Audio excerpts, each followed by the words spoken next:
만나서 반갑습니다. 2003년 12월에 부임을 해서 2006년까지 있다가 사임을 하고 또 계속 배움의 자리로 옮겨 다녔는데 계산해 보니까 13년이란 세월이 흘렀습니다. 그런데 우리 존경하는 김중신 목사님 여전하십니다. 여전하시고 얼마나 감사한지 모르겠습니다. 부정한 종 여기저기 다니면서 배우고 이제 목양 제대로 시작한 지 이제 4년 차 들어가는데 목사님 잊지 않고 불러주셔서 귀한 강단에 서서 말씀을 함께 나누게 됨을 먼저 하나님 앞에 영광 올려드리고 목사님께 감사드리고 당회에 감사를 드리고 성도님들과 더불어서 말씀의 은혜를 나누는 귀한 시간 되시기를 주님의 이름으로 축복합니다. 사사기 1장 말씀을 중심으로 말씀에 좀 은혜를 나누고자 하는데요. 여러분 가능하시면 사사기 1장 말씀 덮지 마시고 좀 펴 놓으시면 좋을 것 같습니다. 오늘 비가 하루 종일 왔습니다. 제가 있던 대구는 그러했습니다. 부산은 어땠는지 잘 모르겠는데 봄비인 것 같습니다. 봄을 재촉하는 비인 것 같고 아마 이 비가 그치고 나면은 또 싹이 올라오고 땅은 더 단단해지지 않겠는가 이런 생각을 해봅니다. 이제 완연한 봄이죠. 봄이라 하면 무엇인가 새롭게 시작되는 시기라고 이야기할 수 있을 것입니다. 학생들은 새 학년으로 올라가고 새로운 학교에 들어가서 이제 새로운 환경에서 적응을 하겠죠. 그리고 새로운 선생님에게서 많은 학문들을 또 배우게 될 것입니다. 새로운 친구들도 만나게 될 것입니다. 교회도 마찬가지입니다. 3월이면 모든 것이 새롭게 시작되는 달입니다. 제가 섬기는 교회만 해도 3월이면 전도가 시작됩니다. 그리고 훈련과 양육이 시작됩니다. 모든 것이 새롭게 시작되는 시기가 바로 봄을 알리는 이 3월부터 시작되는 것 같습니다.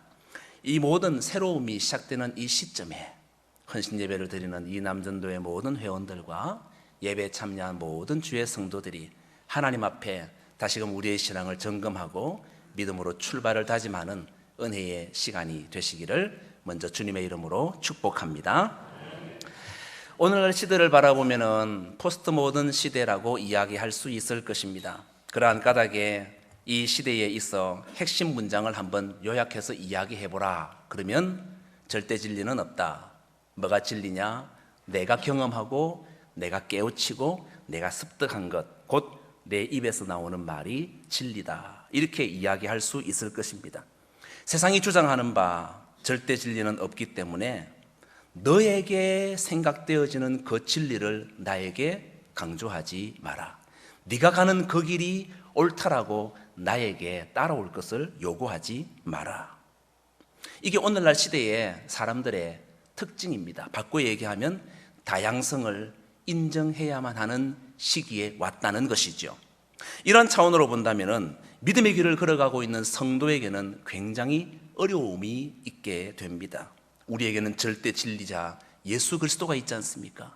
예수 그리스도 외에는 구원의 길이 없으니까, 내가 곧 길이요 진리요 생명이라고 말씀하셨으니까 이 길 외에는 없다라고 주장하면 세상 사람들 앞에서 외면을 받을 수밖에 없는 시대를 우리는 지금 살아가고 있습니다. 그럼에도 불구하고 우리는 이 길밖에 없으니까, 이 길을 벗어나면 죽으니까 이쪽으로 들어오라고 계속해서 강요하면 그들이 어떻게 느끼느냐? 네가 믿는 기독교는 너무 무례하다, 이렇게 이야기를 하게 되는 것이죠.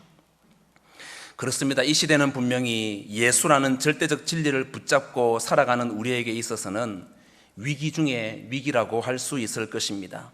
그러므로 지금 성도의 위치는 이 위기를 지혜롭게 이겨내고 극복해야만 할 것인데, 이상하게도 성도라고 불리는 사람들조차도 내 방식대로 내가 예수를 적당하게 잘 믿으면 되지 않겠느냐라고 이야기하는 쪽으로 치우쳐 가고 있더라는 것입니다.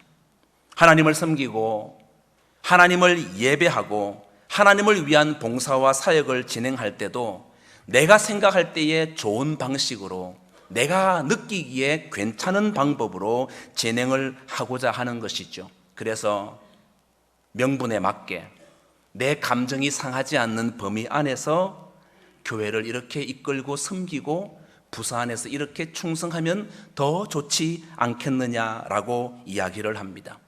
세상 사람들이 바라볼 때의 그 관점이 옳을 수 있습니다. 그리고 맞다라고 이야기합니다. 그리고 그 방법이 훨씬 더 합리적이고 경제적이라고 이야기할 수 있습니다.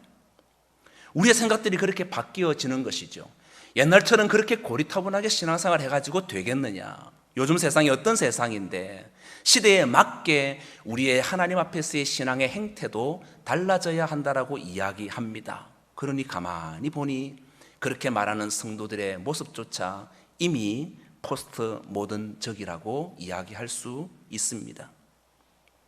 물론 시대를 잘 읽고 통찰력 있게 파악해서 생명의 주를 한 사람이라도 더 증거하고 그가 주님께로 돌아온다면 가시적인 효과는 있을 수 있겠지만 어느 순간 기독교인들조차도 기독교인의 색채가 느껴지기 전에 세상의 물감으로 물들어져 가고 있는 현실 앞에 우리는 안타깝게 서 있습니다.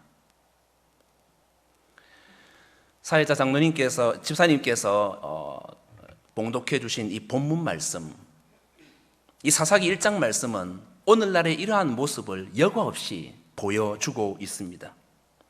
본문을 포함한 사사기 전체의 말씀을 여러분 보시면 온통 그런 주제로 가득 차 있는 것을 확인하게 됩니다. 여러분 오늘 이 말씀을 통해서 다시금 우리에게 도전을 주시는 하나님의 음성을 들어야 할 줄로 믿습니다. 예수를 믿되 신앙생활을 하되 내 생각, 내 방식, 내 종교적 신념에 따라서 진행하는 것이 아니라 하나님의 말씀이 내게 어떻게 들려지느냐에 따라서 우리의 믿음의 길을 곧게 견고하게 흔들림 없이 좌우로 치우침 없이 달려가는 귀한 은혜가 있으시기를 예수님의 이름으로 축복합니다. 여러분 사사기 1장 1절을 한번 보십시오. 읽었던 본문 1절에 보면은 사사기가 어떻게 시작되느냐 보니까 여호수아가 죽은 후에 이렇게 시작됩니다. 여호수아가 죽은 후에. 여러분 이 말씀은 단순히 지도자 한 인물의 죽음을 무덤덤하게 기술하는 것이 아닙니다. 세월의 흐름 앞에 선 유약한 인생의 끝을 그냥 시대의 흐름에 맞게 기술하고 있는 것도 아닙니다.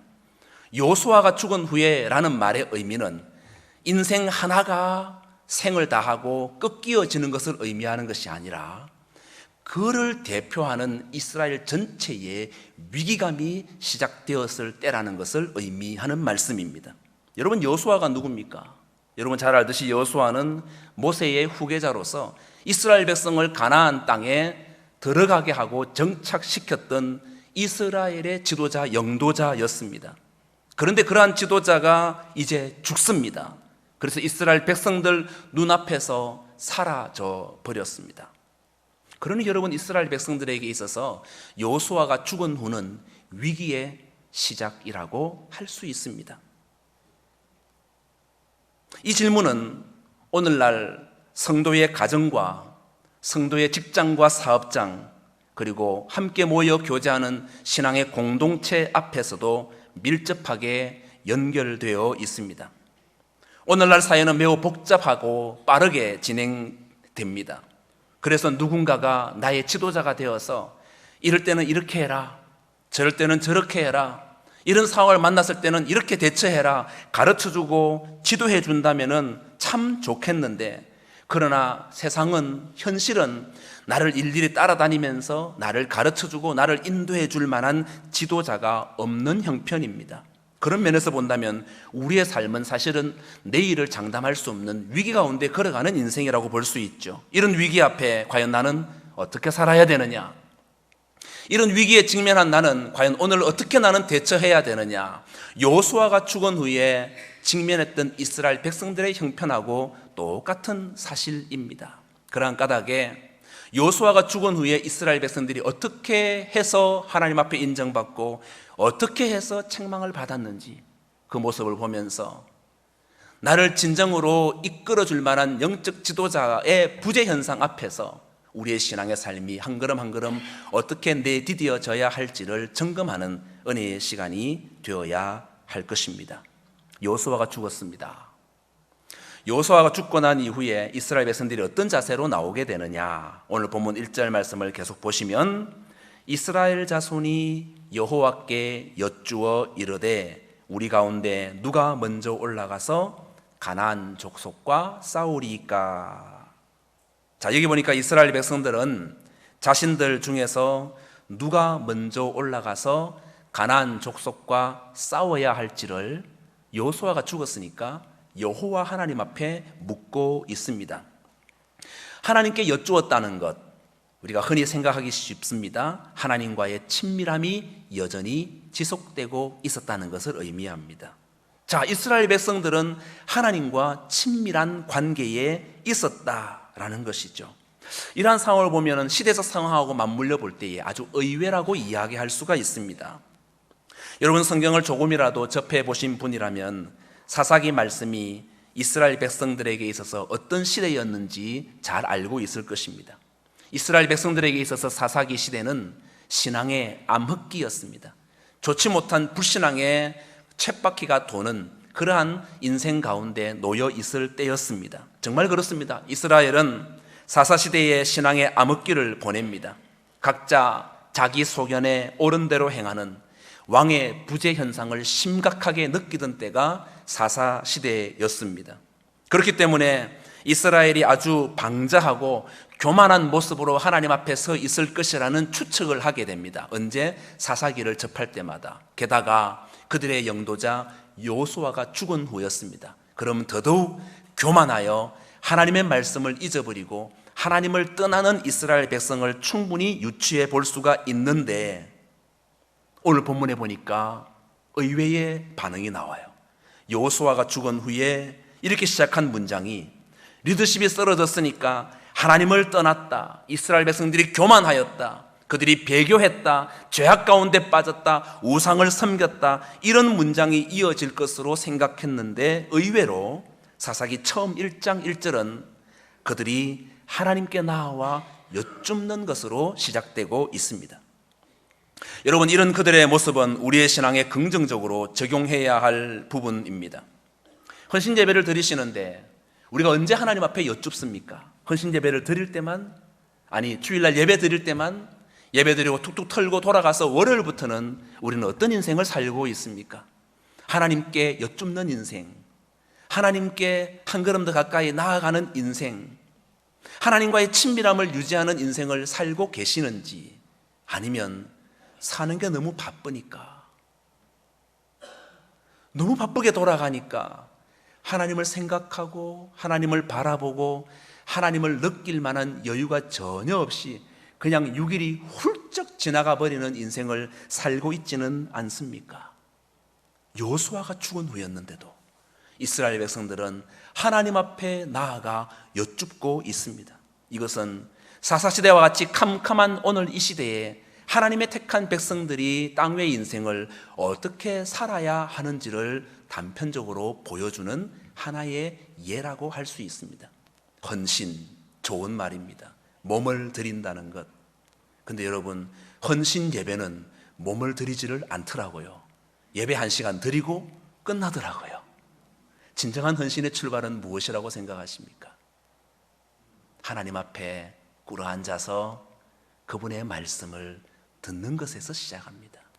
여쭙고 말씀을 하실 때에 듣는 것. 말하다가 주님 앞에 앉아서 말씀을 들을 때에 마리아는 불편했습니다. 그러나 궁극적으로 우리 주님이 하셨던 말씀은 좋은 편을 택하였다. 이스라엘 백성들은 어두운 사사시대 속에서도 하나님과의 친밀함을 놓치지 않았습니다. 출발은 좋았습니다. 출발은 끝내줬습니다. 그런데 아쉬운 게 있어요. 그게 뭐냐?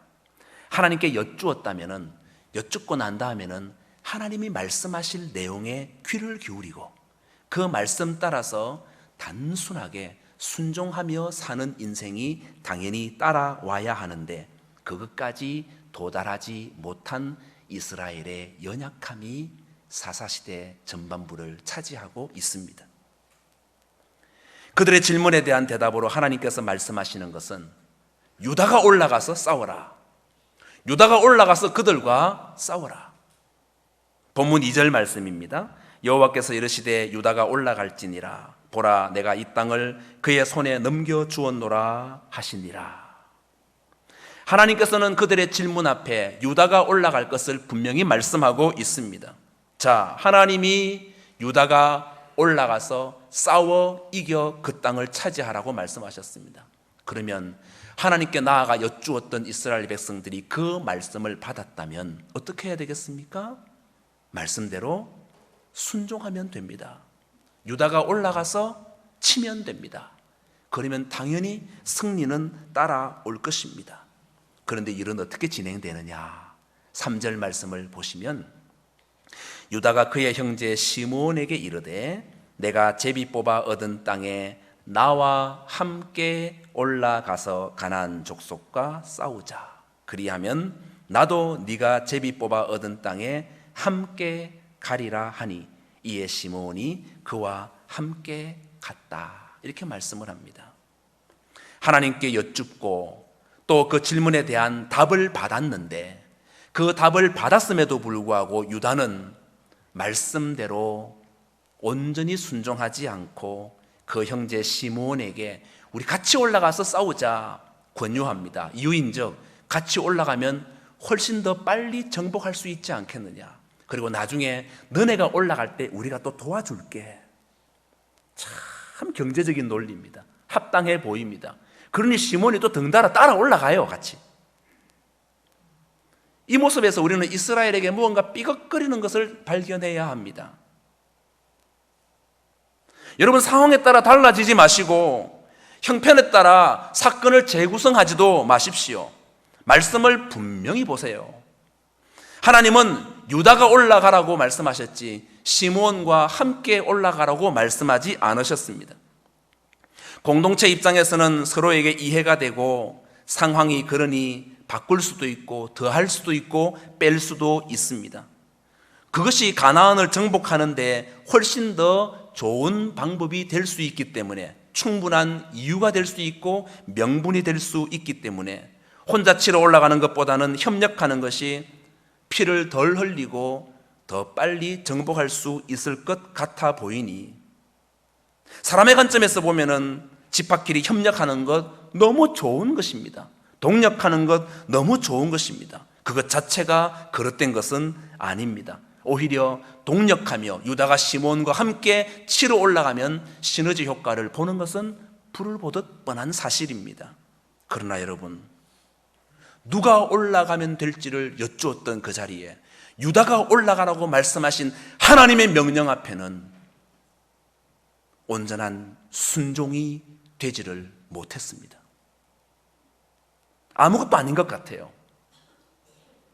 그러나 여러분, 이런 모습이 혹 우리의 모습 가운데 나타나지는 않습니까? 우리는 말씀도 듣습니다. 기도하며 하나님과 신령한 교제도 나눕니다. 때로 직분을 받아서 섬김의 자리에서도 충성합니다. 하지만 때때로 상황에 따라 하나님보다 더 지혜롭고 하나님보다 더 공평하고 하나님보다 더 자비로우려고 하는 지극히 인간적인 경향이 내 가슴 속에서, 내 머릿속에서부터 표출되어지고 있지는 않습니까? 그래서 주님의 말씀인 성경보다 신앙생활을 해보니 이렇게 하는 게 훨씬 더 낫더라. 부서에서 섬겨보니 이렇게 바꾸는 게 훨씬 더 경제적이더라. 나의 방식과 경험을 고집하며 그것을 하나님의 말씀보다 더 앞에 두려고 하는 경향이 있지는 않습니까? 성도 여러분, 기억하십시오. 주님은 상황에 따라 더 나은 명분보다 우직하나마 말씀 앞에서의 온전한 순종을 원하십니다. 순종보다 더 큰 것도, 순종보다 더 아름다운 것도, 순종보다 더욱 명분이 있는 것도 이 땅 가운데는 전혀 없습니다. 자기 생각에 하나님 앞에 제사 드리면 좋겠다 싶어서 아말렉 족속과의 싸움에서 전리품을 취하였던 그 왕을 향해서 사무엘이 했던 메시지를 우리는 기억해야 합니다. 순종이 제사보다 낫다라고. 사사기의 처음 시작은 하나님을 찾고 하나님께 여쭈어 그 말씀을 듣는 것처럼 보이지만 이러한 작은 부분에서 살짝 빗나가는 분위기로 시작되고 있습니다. 또 하나 우리가 본문에서 살펴볼 것은 4절 이하에 나오는 말씀인데요, 4절 이하의 말씀은 가나안 사람과 브리스 사람들 그리고 베색에서의 전투에 대한 이야기를 다루고 있습니다. 하나님의 말씀대로 지금 이스라엘은 그들을 멸절하고 있는 모습입니다. 특히 베색에서는 아도니 베색이라는 왕이 있었는데 그 자는 일전에 이스라엘 백성들을 핍박하고 박해하던 자였습니다. 따라서 하나님은 이스라엘 백성을 통하여서 그가 행한 악행을 그대로 갚으시는 심판의 모습을 오늘 본문을 통하여서 나타내 보이시려 합니다. 그런데 여러분, 여기서도 약간의 타협하는 모습을 우리가 확인하게 됩니다. 여러분, 본문 7절을 한번 보세요. 7절을 보시면 아도니베섹이 이르되 옛적에 70명의 왕들이 그들의 엄지손가락과 엄지발가락이 잘리고 내 상 아래에서 먹을 것을 줍더니 하나님이 내가 행한 대로 내게 갚으심이로다 하니라. 무리가 그를 끌고 예루살렘에 이르렀더니 그가 거기서 죽었더라 라고 말씀을 하고 있습니다. 자, 이게 무슨 말이냐? 이스라엘 백성들이 가나안을 정복하기 위해서 왔을 때 이미 가나안에는 수많은 족속들이 그 땅을 차지하며 지나고 있었습니다. 근데 그 족속들 가운데 이 아도니베섹이 아주 포악한 사람이었습니다.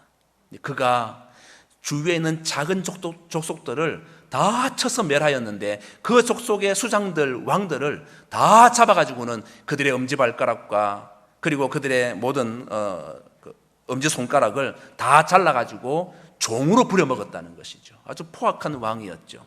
그가 그렇게 행했습니다. 그런데 그가 이제 이스라엘 백성에게 이제 싸움에서 짐으로 말미암아 자기 엄지손가락과 자기 엄지발가락이 잘리게 되는 수모를 당하게 된 것입니다. 근데 하나님은 이 아도니베섹을 비롯한 모든 가나안 족속들을 다 멸절하고 쫓아내라고 말씀을 하셨어요. 그런데 아도니베섹을 바로 죽이지 않고요, 그를 생포합니다. 그리고 그를 예루살렘까지 끌고 가서 죽였다고 성경은 말씀하고 있습니다. 이게 오늘 우리가 읽었던 본문까지입니다.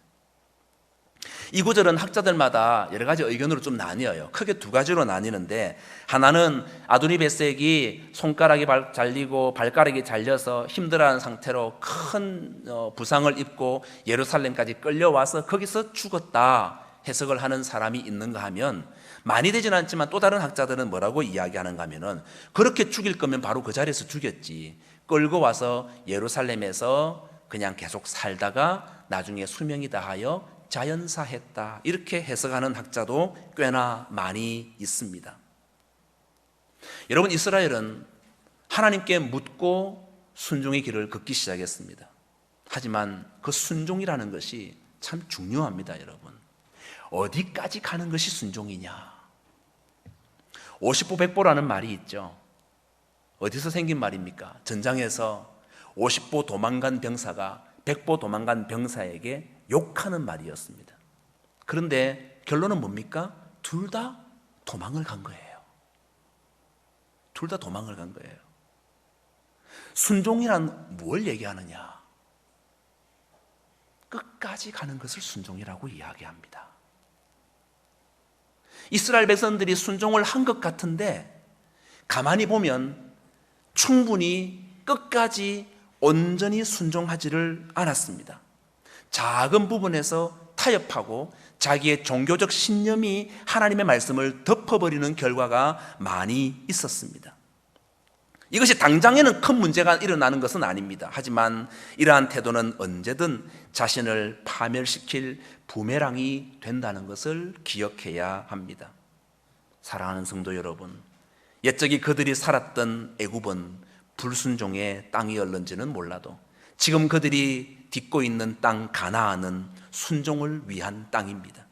이스라엘 백성들이 하나님의 인도하심으로 차지하게 된, 그래서 계속해서 차지하게 될 그 가나안 땅은 분명한 하나님의 약속의 땅이기 때문에 약속을 복으로 받아 누리기 위해서는 반드시 하나님의 명령 앞에 순종하며 살아야만 하는 땅이 바로 그들이 발을 딛고 있는 가나안 땅입니다. 하지만 이스라엘 백성들을 보십시오. 그곳에서 살아갈 때에 가장 중요한 요소가 무엇인지 잊어버리기 시작했습니다. 하나님 앞에 나아가서 묻기는 물었지만 온전한 순종을 하지 않은 채 환경을 돌아보기 시작했습니다. 땅이 어디가 더 좋은고, 어느 족속이 내가 치기에 더 약한고, 어느 곳이 산지가 아니고 평지인고, 어느 땅이 더 비옥한가, 어느 지역에 강한 족속들이 있고 어느 지역에 약한 족속들이 있는가. 여러분, 이것이 중요한 것이 아닙니다. 땅의 조건보다, 주민의 강약보다 하나님 앞에서의 태도가 가나안 땅을 살아가는 핵심 원리입니다. 오늘날로 그대로 적용해서 보겠습니다. 어떤 직장이 더 좋을까? 어떤 사업이 더 좋을까? 어떤 사람을 만나고 교제하는 것이, 누구를 붙잡고 살아가는 것이 이 땅에서 승리할 수 있고 성공할 수 있는 비결이 될까가 중요한 것이 아니라, 비록 내가 이 땅에서 땅을 딛고 살아가지만 하나님 앞에서의 나의 태도가 지금 어떠한가, 이것을 논하는 것이 훨씬 더 중하다는 것을 우리는 기억해야 합니다. 하나님을 대적한 아도니 베색은 오래전부터 가나안 땅에 살고 있는 자였습니다. 하지만 그의 결말은 엄지손가락과 엄지발가락이 잘리고 결국에는 죽임을 당하는 비참한 말로를 맞이합니다. 하지만 읽었던 본문 다음에 나오는 11절부터 등장하는 사사 온니엘은 달랐습니다. 그는 오직 하나님께 순종하는 모습으로 등장합니다. 말씀에 순종하여 전쟁터에 나가서 전쟁을 치르게 되고 그 결과는 가나안의 풍요를 받게 되는 은혜였습니다. 본문 뒤로 조금 더 넘어가셔서 사사기 1장 15절 말씀을 보시면요, 온니엘이 어떤 복을 받느냐. 이르되 내게 복을 주소서, 아버지께서 나를 남방으로 보내시니 샘물도 내게 주소서 하매 갈렙이 윗샘과 아랫샘을 그에게 주었더라. 윗샘도 주고 아랫샘도 주는 가나안의 풍요가 그에게 임하였습니다.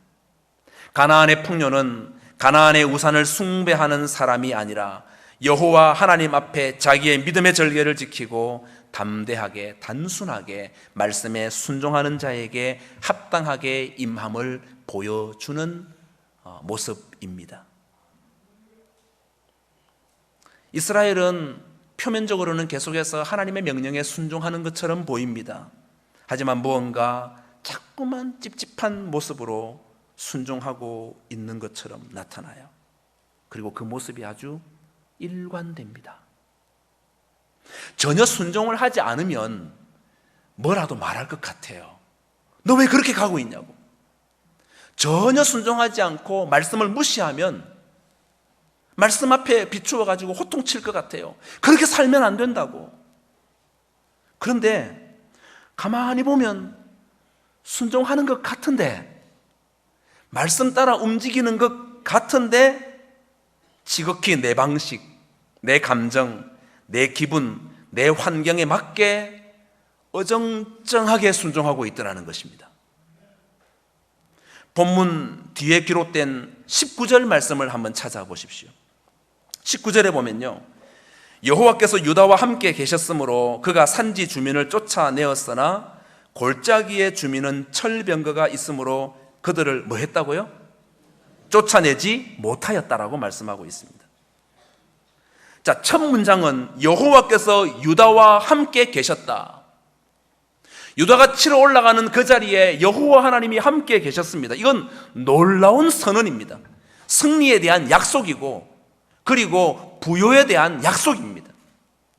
하나님이 유다와 함께 하시는데, 이렇게 놀라운 은혜와 이끄심이 있는데, 그러니 이제 유다 족속은 그냥 온전히 순종만 하고 말씀 따라 가기만 하면 모든 것이 역사하게 될 터인데, 승리로 다가오게 될 터인데, 그들을 다 멸절하고 부귀영화를 차지하게 될 것인데, 그들은 지금 어떻게 순종하느냐? 산지 주민까지는 쫓아내었는데 골짜기의 주민들은 쫓아내지 못했습니다. 마치 처음에 두 지파가 연합해서 올라가는 순종, 비슷한 순종하는 것처럼 말입니다. 하나님은 다 쫓아내고 다 멸절하라고 말씀하셨는데 산지는 쫓아냈는데 골짜기는 쫓아내지 못합니다. 왜? 이유는 있습니다. 변명은 많습니다. 그 주민에게 철병거가 있었기 때문이라고. 그러니까 무서워서. 근데 여러분, 이 장면만이 아닙니다. 이 한 번으로 끝난다면 모르겠어요. 그런데 이스라엘의 이러한 온전치 못한 순종의 모습이 일관되어집니다. 이왕 펼쳐놓으신 것, 여러분 1장 27절, 29절, 30절, 31절, 33절 계속 보시면 이스라엘 백성들이 순종하기는 하는데 뭔가 좀 모자라는 듯한, 순종 같기도 하고 아닌 것 같기도 하는 모습이 나옵니다. 제가 읽어드리겠습니다. 여러분이 말씀 찾아서 같이 보시면서 어떤 공통적인 표현이 나오는지를 잘 찾아보십시오. 27절입니다. 므낫세가 베스안과 그에 딸린 마을들의 주민과 다아낙과 그에 딸린 마을들의 주민과 돌과 그에 딸린 마을들의 주민과 이블라임과 그에 딸린 마을들의 주민과 머깃도와 그에 딸린 마을들의 주민들을 뭐 했다? 쫓아내지 못했다. 29절을 보세요. 에브라임이 게셀에 거주하는 가나안 족속을 뭐 했다? 쫓아내지 못했다. 30절을 보십시오. 스불론은 기드론 주민과 나할롬 주민을 뭐 했다? 쫓아내지 못했다. 쫓아내지 못하니까 미안했는지 그들 중에 거주하게 해가지고 노예로 삼았더라까지 말하고 있습니다. 자기 합리화죠. 이왕 못 쫓아낸 거 다음에 쫓아내지 하면서 노예로 부리고 있는 것이죠. 노예로 부리고 있으니까 언제든지 다음에 쫓아낼 때 되면 쫓아낼 수 있다는 것이죠. 순종 같은데 뭔가 좀 이상해요. 31절 아셀이 악고 주민과 시돈 주민과 알랍과 악십과 헬바와 아빅과 르홉 주민을 쫓아내지 못하고 33절입니다. 납달리는 베스메스 주민과 벳아낫 주민을 쫓아내지 못하고. 이 말씀을 들어보니까 한결같이 쫓아내지 못하고 쫓아내지 못하였더라. 모르겠습니다. 아마도 괜찮을 것이라고 생각했는지, 어차피 가나안은 하나님께서 우리에게 약속으로 주신 땅이니까, 그리고 보아라고 우리 지파들이 올라가는 족속들마다 속속들마다 계속 이기고 승리하니까, 그리고 그들 거민들 80% 90% 다 쫓아내고 죽이고 우리가 다 차지했으니까 조금 남은 것들 쫓아내지 못한들 무슨 소용이 있겠냐고, 상관없다고, 나중에 쫓아내면 된다고 노예로 삼고. 지금은 아니라도 나중에 한번 마음 먹고 쫓아낼 때 쫓아내지 뭐. 하지만 그들의 이러한 태도가 결국 사사시대의 영적 암흑기를 불러 일으켰습니다. 순종하는 것 같은데 가만히 보면 순종보다 자기 자신의 생각과 철학, 자신의 경험이 더 중요시되어 일들을 진행하고 있습니다. 어느 순간 그들이 거하고 있는 땅에 이방 족속들이 많아지고 하나님의 임재는 사라져 가고 있습니다. 사사기 결말 부분 21장 25절에 보면 그때의 이스라엘에 왕이 없으므로 사람이 각기 자기의 소견에 옳은 대로 행하였다라고 말씀하며 슬프게 사사기를 마치고 있습니다. 비록 여호수아는 죽었지만 전지전능하신 하나님 아버지께 나아가 여쭙는 것으로 시작하였던 이 사사기의 첫 시작이 이스라엘의 왕이 없어 자기의 소견에 옳은 대로 행하는 것으로 그 글을 마치고 있다는 것, 도대체 어디서 잘못되었고 무엇이 잘못되었기에 이스라엘의 지도자가 죽고 난 이후에도 하나님 앞에 나와서 여쭙던 그들의 하나님 앞에서의 신앙의 열정과 담대함이 몇백 년 지나지 않아서 사사기를 마무리할 때 이스라엘의 왕이 없었다라는 표현을 쓰게끔 만들었는지, 여러분 이 말씀을 읽고 묵상할 때마다 너무너무 마음이 아프고 안타까울 때가 많이 있습니다. 하나님 앞에서의 진정한 헌신, 하나님 앞에서의 온전한 순종, 그것이 오늘 나를 하나님 앞에 어떻게 비추어 가느냐에 다시 한 번 더 보게 한다는 것이죠. 성도 여러분, 헌신을 다짐하시고 안식일을 온전히 지켜 하나님 앞에 영광 돌리는 이 아름다운 저녁 예배를 드리는 성도 여러분의 심령 가운데 하나님의 말씀 앞에 내가 어디까지 순종하며 나아가고 있는지 자신을 리트머스 종이라고 생각하고 진단해 보시기를 바랍니다. 반짝 땀 흘리며 충성하는 것도 헌신이지만 처음 시작해서 온전한 순종이 이어져 마지막에 변질되지 않고 꺾여지지 않고 모자라지 않아서 하나님 아버지께 잘했다, 착하고 충성된 종아, 네가 작은 일에 충성하였으면 내가 많은 것으로 내게 맡기리니 내 주인의 즐거움에 참여할지어다라고 하시는 인정과 칭찬의 메시지를 들어야 하지 않겠습니까? 그들은 시작은 좋았습니다. 여호와께 나와 여쭈었습니다. 그러나 온전치 못한 순종, 단순하게 생각하지 않고 자신의 생각과 철학과 종교적 관점을 복잡하게 섞어서 조금 다하지 못한 순종의 삶을 살아가는 것이 축적되고 축적되어서 마지막 21장에 왕이 없었다라는 표현을 하게 된 것을 보면서 오늘 이 시대에 나의 삶 가운데 내 가정에, 내 기관에, 내 교회에 하나님의 임재가 충만한지 하나님의 부재가 느껴지고 있지는 않은지 돌아보는 시간이 되어야 할 것입니다. 사랑하는 성도 여러분, 내 상황, 내 환경, 내 방식, 내 명분을 다 내려놓으십시오. 하다가 만 듯한 어설픈 순종 비슷한 것으로 우리의 삶을 자족해 하지 마시고 하나님 앞에서 온전한 순종으로 나아가는 은혜가 있기를 원합니다. 그러기 위해서는 단순하셔야 돼요. 주님 말씀하시면 내가 나아가겠습니다. 주님 뜻이 아니면 내가 멈춰 서겠습니다라는 그러한 믿음의 단순함이 온전한 순종을 이끌어내는 줄로 믿습니다.